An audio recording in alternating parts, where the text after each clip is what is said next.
Olá, sétimo ano! Vamos lá para a nossa segunda aula de língua portuguesa, né? Vamos para mais uma aula de língua portuguesa. Bom, nós encerramos a aula anterior na página 23, número 6. Aí eu vou pedir para vocês abrirem para mim na página 23 aí, para a gente dar continuação ao assunto que a gente parou, tá bom? Lá embaixo, depois do número 6, na página 23 do livro 3, hein? Está escrito assim, ó, quando o sujeito é formado por uma expressão que indica porcentagem seguida de substantivo, o verbo concorda com o substantivo. Considere que quando a expressão que indica porcentagem não é seguida de substantivo, o verbo deve concordar com o número. Faça a concordância adequada dos itens a seguir. Na página 24 nós temos 5%.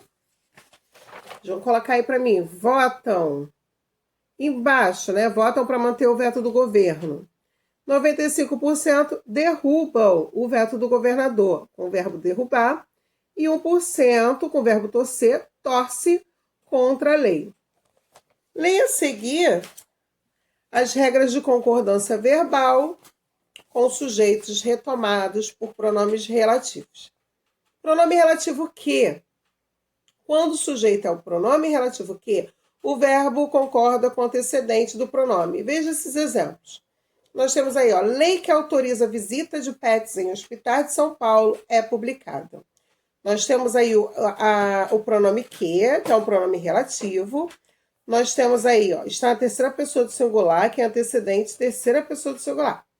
E no exemplo de baixo diz assim, ó, animais de estimação que não causem perigo ao paciente podem ser levados aos hospitais. Bom, aí nós temos também o pronome que é o pronome relativo, indicando a terceira pessoa do plural. O verbo, né, no caso. Pronome relativo quem.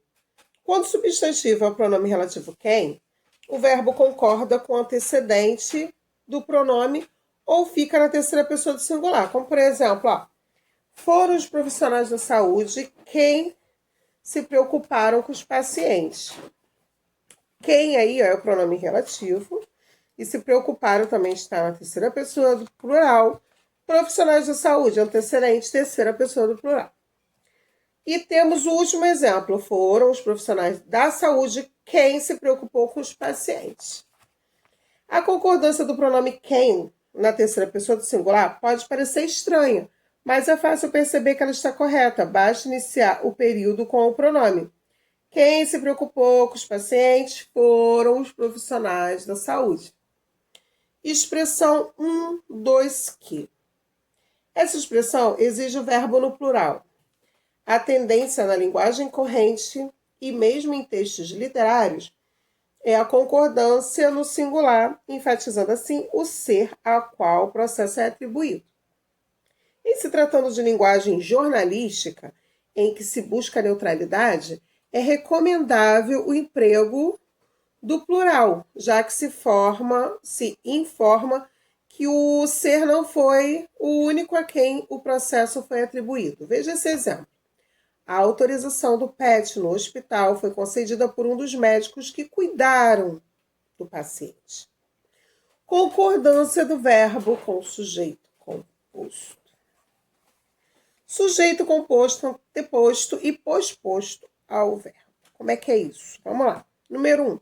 Leia essas orações e sublinhe o verbo. Vamos sublinhar?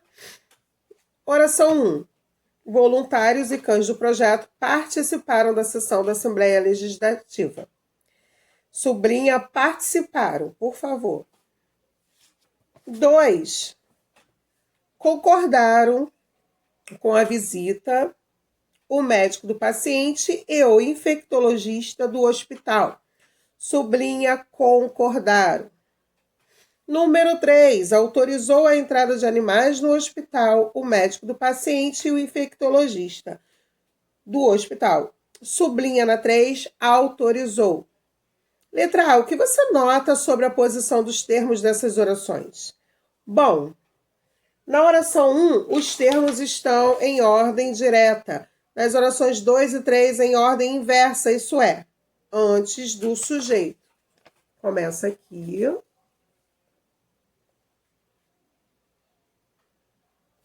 Termina aqui atrás. Aqui, ó. Até aqui, até o sujeito.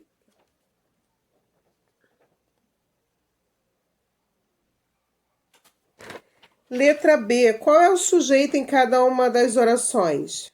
Classifique-os de acordo com o seu núcleo. Vamos lá. Na oração 1, voluntários e cães do projeto. Núcleo do sujeito. Médico e infectologista. Sujeito composto, núcleo, voluntários e cães. Na oração 2, é o médico do paciente, infectologista do hospital, sujeito composto. Núcleo do sujeito, médico, infectologista do hospital. Sujeito composto, núcleo do sujeito, médico e infectologista. Calma que a professora, tudo que tá falando aqui, vai botar aí pra vocês, tá? Letra B. Falei rapidão, mas tá aí a resposta para vocês, tá bom? Aqui, ó. Continuação aqui.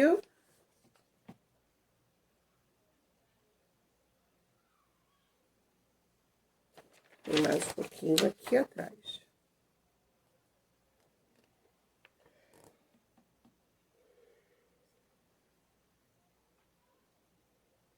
Letra C. O que você concluiu sobre a regra de concordância verbal para sujeito composto? Bom, quando o sujeito composto estiver antes do verbo, esse ficará no plural. Mas se o sujeito composto estiver posposto, ou seja, depois do verbo, esse pode ir para o plural ou concordar com o núcleo mais próximo.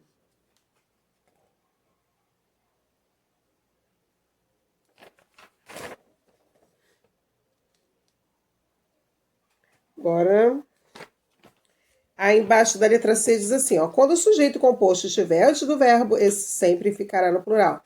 Se o sujeito composto estiver posposto ao verbo, esse pode ir para o plural ou concordar com o núcleo mais próximo, que a gente acabou de fazer. Sujeito constituído de pessoas gramaticais diferentes. Leia essas orações do número 2. Oração 1. Tu, ele e eu votaremos a favor da lei. Oração número 2. Tu e ele votareis a favor da lei. Letra A. Qual é o sujeito em cada uma das orações? Na primeira, tu, ele e eu. E na segunda, tu e ele.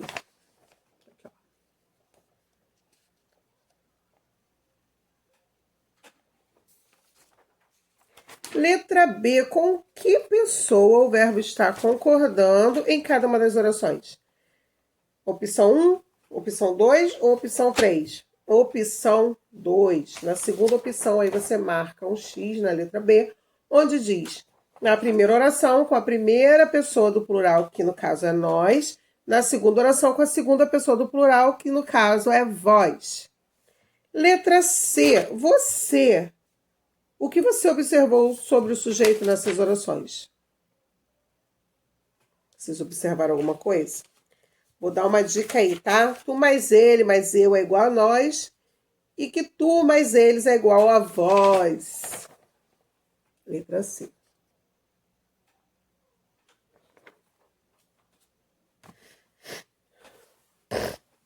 A concordância do sujeito formado por pessoas gramaticais diferentes obedecerá ao seguinte esquema. A primeira pessoa prevalece sobre a segunda, que por sua vez prevalece sobre a terceira. Atenção, como a segunda pessoa do plural não tem uso corrente no português contemporâneo, podemos usar o verbo na terceira pessoa do plural, sendo aceita essa concordância. Por exemplo, tu e ele votarão a favor da lei. Tu e ele é igual a vocês. Núcleos do sujeito ligados por ou. 3. Agora lê essas orações. Oração 1. Cães ou gatos precisam de guias e de coleiras para a visitação. Oração 2. O governador do estado ou o autor da proposta de lei comemorará o resultado da votação. Letra A. Qual é o sujeito dessas orações? Número 3. Na oração 1, o sujeito é cães. ou gatos. Na oração 2, o governador do estado ou o autor da proposta. Começa aqui. Termina aqui atrás. B. Nas duas orações, o sujeito é composto e unido pela palavra ou.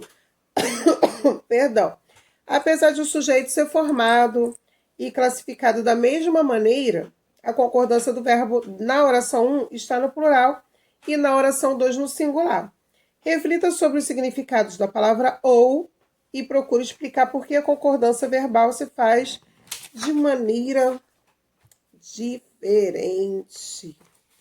Bom, o significado da conjunção ou nas duas orações é diferente. Na primeira tem valor de adição, na segunda de exclusão, o que explica a concordância verbal no plural e no singular, respectivamente. Aqui, ó. Começa aqui. Não, peraí. Começa aqui, não, começa aqui. Letra B aqui, ó. 3, letra B. 3, letra B. E termina aqui.